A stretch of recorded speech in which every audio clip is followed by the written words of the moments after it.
गरीब की शादी। शशि की सौतेली माँ ने उसकी शादी की तो बड़े घर में, लेकिन पति कोई काम न करता।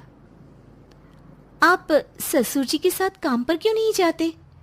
अब हाँ जाऊंगा, लेकिन कल से। आज जरा मैं दोस्तों के साथ घूमने जा रहा हूँ। शशि के 2 बच्चे होते हैं, लेकिन रमेश का हाल वैसा का वैसा ही रहता है। एक दिन, सुनिए ना, बच्चा रो रहा है, इसके दूध के लिए पैसे नहीं है। अरे तो पिताजी से ले लो ना। क्यों? अगर आप में कमाने की क्षमता नहीं थी तो शादी क्यों की? तभी घर आई बड़ी ननद बोल पड़ती है। आहा हा हा, तुम्हारी माँ को साफ साफ कह दिया था कि लड़का ना कमाता है ना कभी कमाएगा। हम 4 बहनें हैं इसका ख्याल रखने के लिए, और पिताजी का इतना सारा पैसा, तुम्हें किस चीज की कमी रखी है? लेकिन थोड़े ही सालों में तकदीर बदल जाती है। शशि का ससुराल गरीब हो जाता है।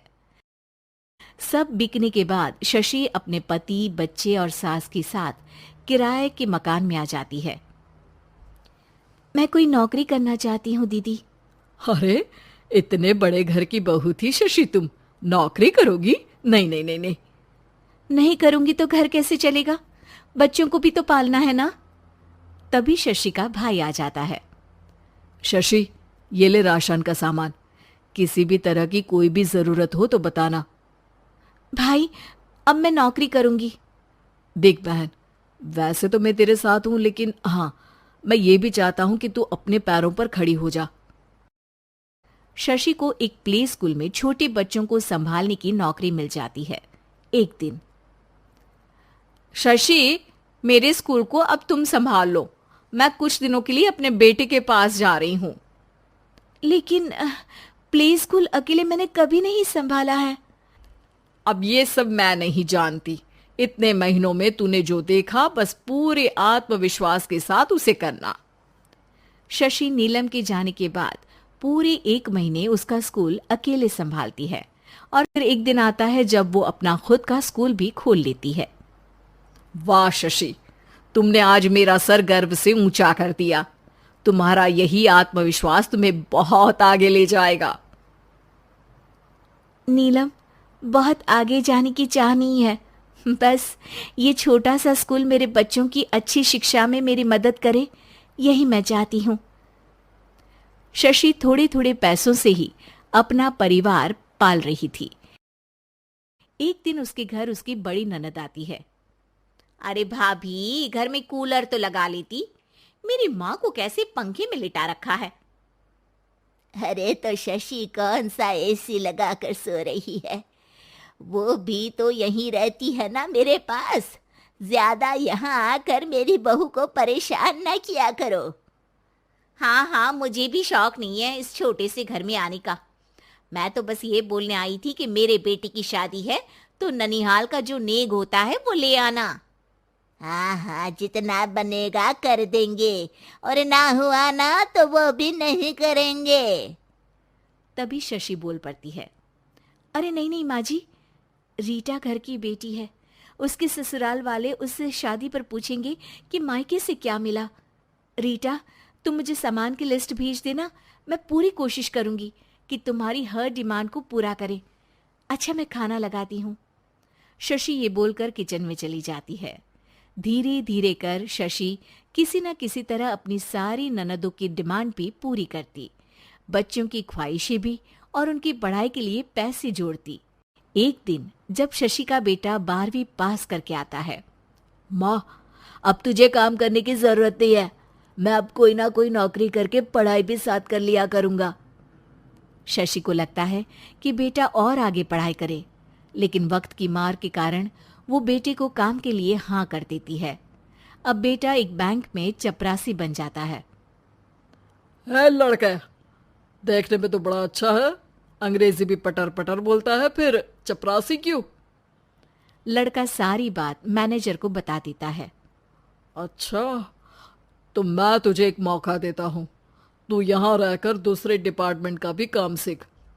अगर तू किसी एक का भी काम अच्छे से सीख गया तो मैं तुझे यहाँ टेबल चेयर में बैठने वाली नौकरी दे दूंगा। लेकिन एक दिन शशि की ननद उसे फोन करती है। अरे भाभी, देखो मायका तो मेरा तुम लोगों से ही है। मैंने आपके बेटे और मेरे भतीजे प्रदीप के लिए यहाँ एक नौकरी देखी है। पूरे 5,000 मिलेंगे। वैसे करता ही क्या है, चपरासी ही तो है ना। कोई बात नहीं रीटा, मैं उसे इस शहर के बाहर नहीं भेजना चाहती हूँ। बाकी वो शाम को आएगा तो मैं पूछ लेती हूँ।